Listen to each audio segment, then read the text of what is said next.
Welcome to the Calumet Roundtable. I am your host, Tyler Bush, and I am joined by Katrina Kozarek. We're here to discuss participatory media making in Venezuela and the democratic process. Welcome, Katrina. How are you today? I'm fine, Tyler. Thank you. So you are a documentary filmmaker from Venezuela. It's also should be known that you are a part of the Artz commune, also a part of the National Association of Community and Alternative Media, the ALBA Social Movement, and Popular Feminism School. All of those are in Venezuela, all of those organizations? All of them are in Venezuela. Most of them are, the Artz Socialist Commune is like a basic grassroots self-government organization. Within that community organization, there's a television station. I participate in the television station, and for about 12 years I've been participating in the National Network for Community Free and Alternative Media, ANCLA. So you aren't originally from Venezuela? No, I'm not. Okay, so where are you from?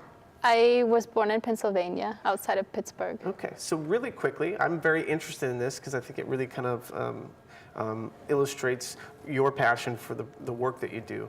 What drew you to Venezuela, and why are you championing a cause for the Venezuelan way of media making here in the United States now?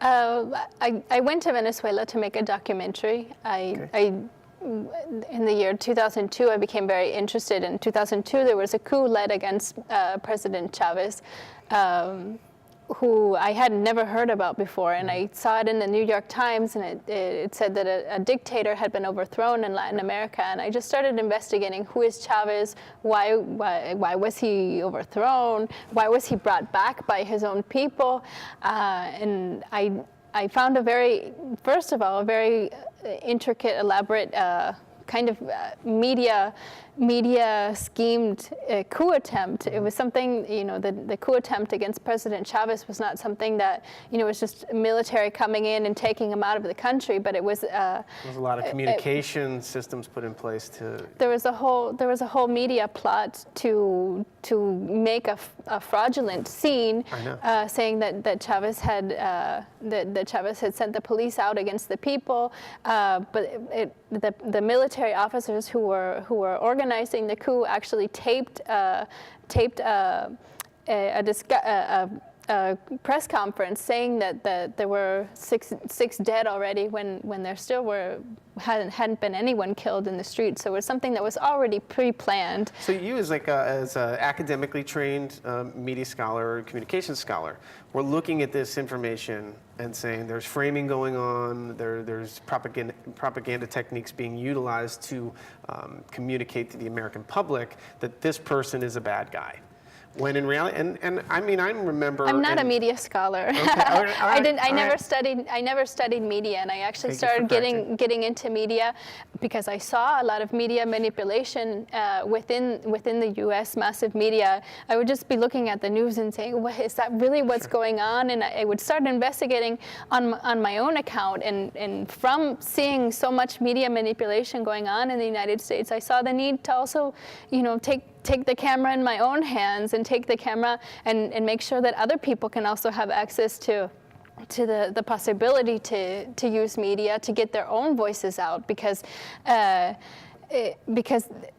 having media concentrated in few hands, and hands that own a lot of money and have a lot of economic interests that go a lot further than just the communications. It really eliminates the messaging that, the amount of messaging or the diversity of messaging. We can't even talk about communication. We can't even talk about communication in that sense. It's more like manipulation. Yeah. These are tools that when we're talking about massive media, we're talking about media for manipulation. So here's an example from my own previous recognition of Venezuela. And I remember the first time hearing anything about Chavez was when, I come from a blue-collar family. My father's a steel worker, retired now, and I live in a community of Northwest Indiana of working-class people.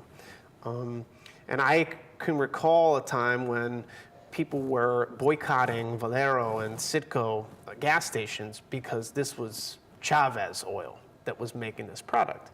And I began to think about this in terms of, socialism, which has become a hot button topic with this year's election coming up with Senator Sanders, bringing that kind of rhetoric into the election. Here is a company that or oil that would be going to fund a socialist movement in a country, which would be essentially helping working class people in Venezuela, but yet working class people in the United States would defend BP for obvious reasons, because the calculus is that BP has a large refinery here in the local community, and so therefore the workers would more than likely be responding to propaganda that would define their own interests above maybe the interests of working class people globally, and so that opens up a conversation. Does nationalism and these political ideologies clashing with one another? How do you see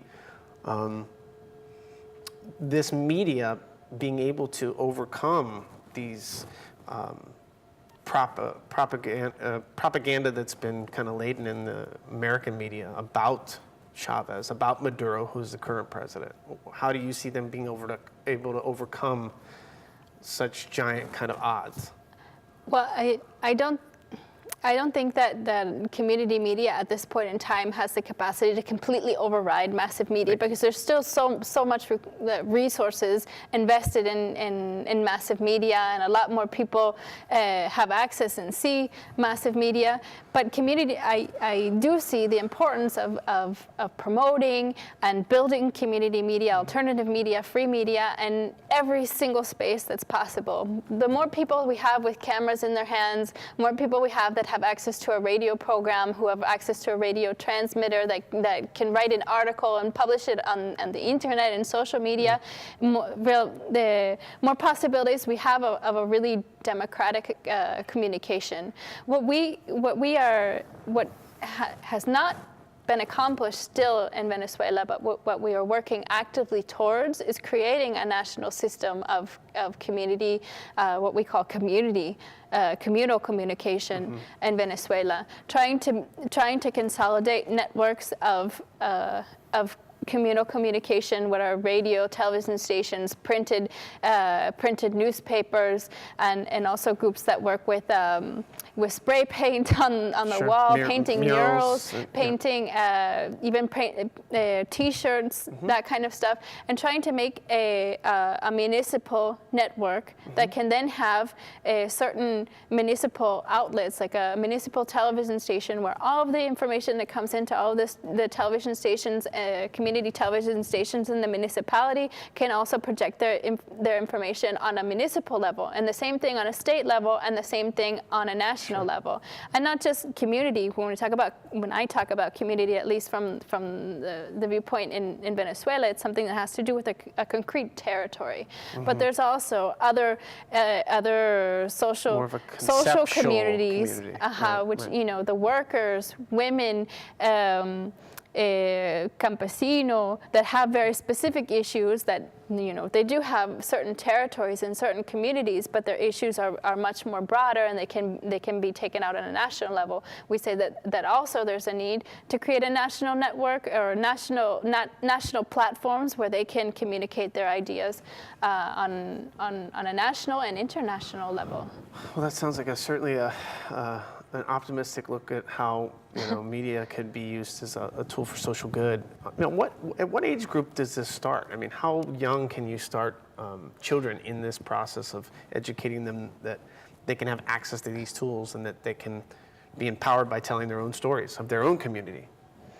In most community media, there are children, from 6, 8 years old that sometimes incorporate into the process, and not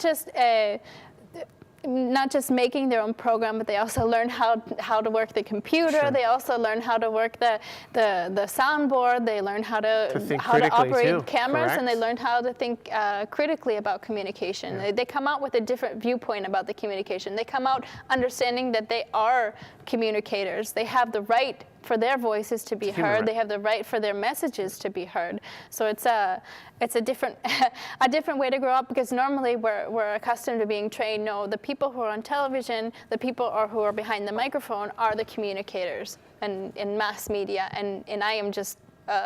I'm just an object in this world for them to observe me and comment on my life, and comment maybe if I do something important enough about what I'm doing, or what I should do, or what I should feel, or what I should think. But when you have the possibility to sit behind that microphone, to plan your messages that's going to come out, when you have the opportunity to even hold a camera in your hand, you have a certain power to get your own messages across, to get your own realities across to a larger population. And that's going to have an impact in your life, and it's going to have an impact in the lives of the other people who are around you. Well, we could certainly use something like you to help teach some of our local children and get them involved. And I do a fair amount of teaching in local schools, and I see the use of telephones and cell phones as tangible tools that can be utilized to tell stories, but oftentimes they become toys of consumerism. They get kind of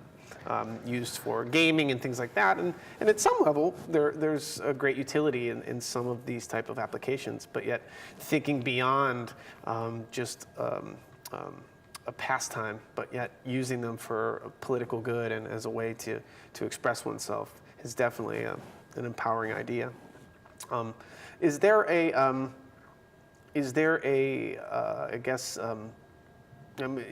in a few minutes we're going to move on to your work as a feminist and how the female image can be or is being addressed in Venezuela. But I guess with the children, how are we to motivate them in a way that is different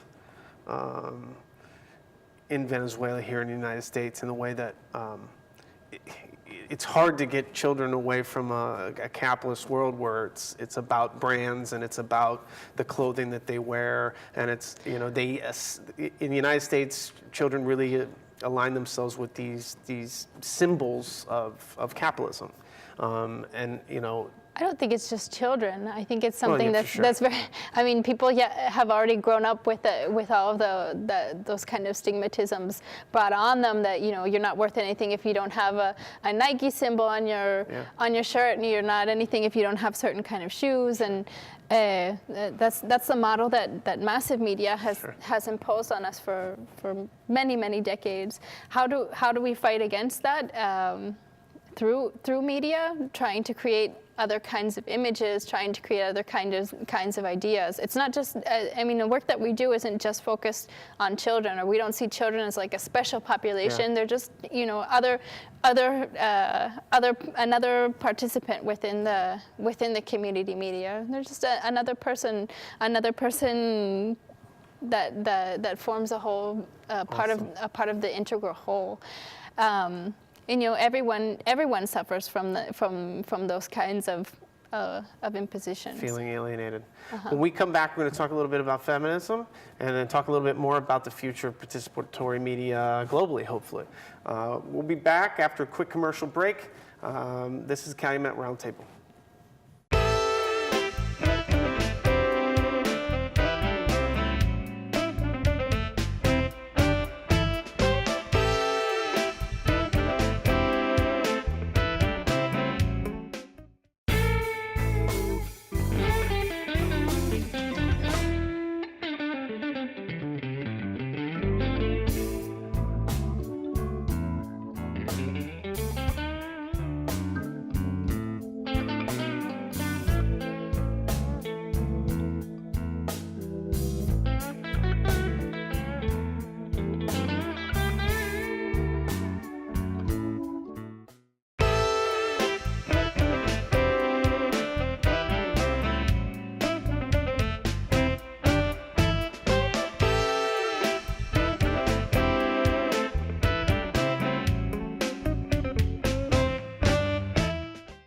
Welcome back to the Calumet Roundtable. I'm your host, Tyler Bush, and my guest today is Katrina Kozarek. We are continuing our discussion on media and public participation. We wanted to come back and discuss a little bit about your work with popular feminism. But before that, I wanted to kind of discuss a little bit more context about how the Venezuelan government provides space for community media to give a voice to the people and have an avenue for discussion, conversation. I think precisely for the situation that was generated around the coup of 2002, that it was something that was practically put together by massive media. It was a media show that was taken out on a national and international level, and there's so much media attacks from the media against Chavez, against the people, about the project that was being built in Venezuela. They really saw a need for a more democratic system of media. In 2002, there was a new policy that was approved within the National Assembly that allowed for community media and alternative media, which a lot of it already existed in Venezuela from the 1990s. The community media, alternative media was something that was very important in terms of resistance against neoliberal policies and organizing in the communities, but it was not legalized. And when I talk about legalized, radio stations and television stations, obviously anyone can do a newspaper and you don't need a license for that. But when we talk about licensing, it's for radio and television stations. So in 2002, a new policy was approved, and it allowed for those television stations, those radio stations that maybe up until the moment did not have a license, to be able to have a license and be able to start transmitting in a legal way within their community. And that also opened the doors for other communities who maybe didn't want to take the risk to have a radio station or a television station in an illegal fashion, could now form their community media without problems. And it took a while for CONATEL, which is the institution in charge of giving the licenses, to really get through all the bureaucratic processes. But in between 2002 and 2006, there were already more than 300 radio stations and 50 television stations. And they not just legal and licensed by the government for the use of the spectrum, but also once these television and radio stations receive their license, they also have the state also has the obligation to facilitate the basic equipment that they need to have quality production. What does that mean? In the case of a radio station, the soundboard, the computer where they can have an automated reproductive automatic system for reproduction of music and audio clips, the basic microphones that they need, and their transmitter and the dial where they will be transmitting. And television stations, a studio where they can have 3 or 4 cameras, the master, as well as the computers necessary to do all of the editing process. And that I think that's something that is very remarkable. You go into any kind of community media station, and they're going to have all of the basic equipment that they need to be able to get the messages across in a very high quality fashion. And apart from that, the state has offered a lot of training and formation for people who are involved in the community media stations, and community media stations are constantly also forming and training people within the community. So, and a little bit too about the background or the context a little further, because for our audience, like you're saying, you first came to the Venezuela situation because of you seeing that in the New York Times, we saw that Chavez was a dictator, right? What is the resistance against? You said there was a coup, and for people that don't know the history, the coup happened to do with the taking over of an oil company, and that Venezuela's economics are based in oil. It's an oil-based economy, and the oil companies were owned by the elites, and that Chavez and the socialist revolution took over the means of those productions, and therefore that's where the coup happened. Is that correct? Chavez was elected president. He wasn't a military dictator who took over by. The people elected him. The people elected him president in 1998. one of the first things that had been done is a renationalizing of the national oil company, PDVSA. It was already supposedly nationalized, but the majority of the money from the exportation of oil was still private, was still in hands of United States transnationals. What he did was guarantee that the money from exportation, 80% of the profits from exportation, would be reinvested in social programs in Venezuela. Apart from that, he didn't proclaim himself a socialist, or there really wasn't a socialist project still in 2002. But it was a social government, very very focused on reducing the poverty, reducing the gap between poverty and wealth, because we're talking about a population that had an 80% population in extreme poverty and a 3% living in with extreme wealth. So it's a very divided. There's a big divide. Big divide in the class system in Venezuela. So the idea was to close a little bit, or close a lot, that gap and pay off the social debt that so many years of neoliberal politics had created in Venezuela. Guarantee people right to land, guarantee people the right to production, the right to protect certain environmental rights. That was what was going on in 2002. There was no kind of very profound changes happen, but even those very basic things, that people would have right to have housing, that people would have right to free education, that people would have the right to take over land that had been unused in 50 years, 100 years for national production. Those kind of things really upset the people who were in power within Venezuela, and it also really upset the U.S. economic interests. Sure. I think this kind of allows for a nice transition into your work with the Popular Feminism School. It's been talked about that the images that come out of, or the representations of Venezuela, especially to the United States, are that of a kind of a machismo, or they say Chavismo, right? And we get these images of Hugo Chavez as or Maduro as a larger, hulking, kind of a powerful figure, and I don't know if that how that works with or against the work that you're doing with feminism, but there's this notion that this machismo is part of the national brand, if you will. I don't know how you answer that question, but I'm just curious as to the representations of the feminine coming from Venezuela. I know that you have a private media that creates telenovelas and things that are more exploitive of the female representation. Obviously, that wouldn't play out in the community-based as it does in that, but to speak to that.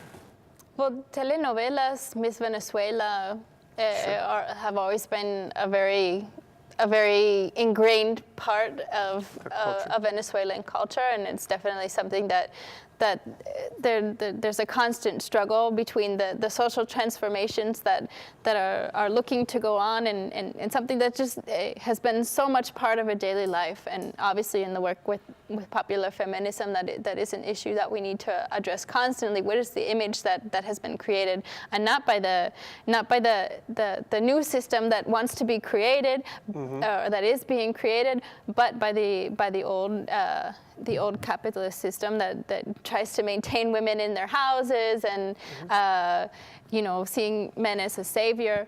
Chavez, yes, he was a very charismatic, a very powerful figure, but he also was one of the first political leaders in Venezuela, and I don't know, maybe anywhere in the world, to say that he is a feminist. Yeah. He has declared in many opportunities, I am a feminist, or I'm working to be a feminist. I still don't know what that means, and I have to fight against all of my internal machismo, but I do firmly believe that women are the protagonists of the revolutionary process, and women deserve their rights. He has said that in many opportunities, and I think he was very clear that women are protagonists within the revolutionary process in Venezuela, precisely because they've been through so many years of machismo. And I don't think machismo is particular to Venezuela. It's something that we see in all over the world. It just manifests itself in different ways in different countries. It's something that, you know, it can be generalized.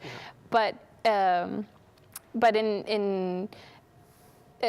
Chavez, it was very clear that women are the protagonists of the revolution, and women began to see themselves that way. With the revolutionary process, women have had access to education, which many women had not had access to education before, because there is an image of women in Venezuela that they have to be the caretakers, they have to be the ones who cook and clean and iron the clothes, and then all of a sudden, and normally women don't have access to their own economy. They don't have access to their own jobs or any way to pay for education. So all of a sudden they have access to the possibility to learn to read, to finish elementary school, to finish high school, and even the opportunity to go to college completely without having to pay anything within a community area.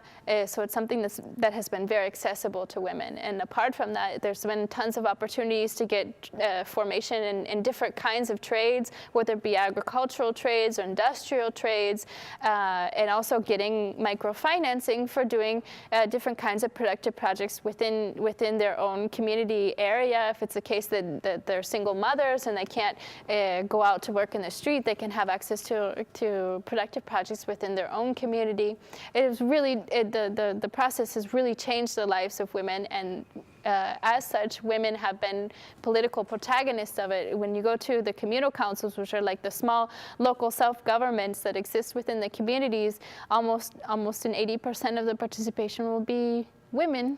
Yeah. Women are the most invested in these processes. In these processes.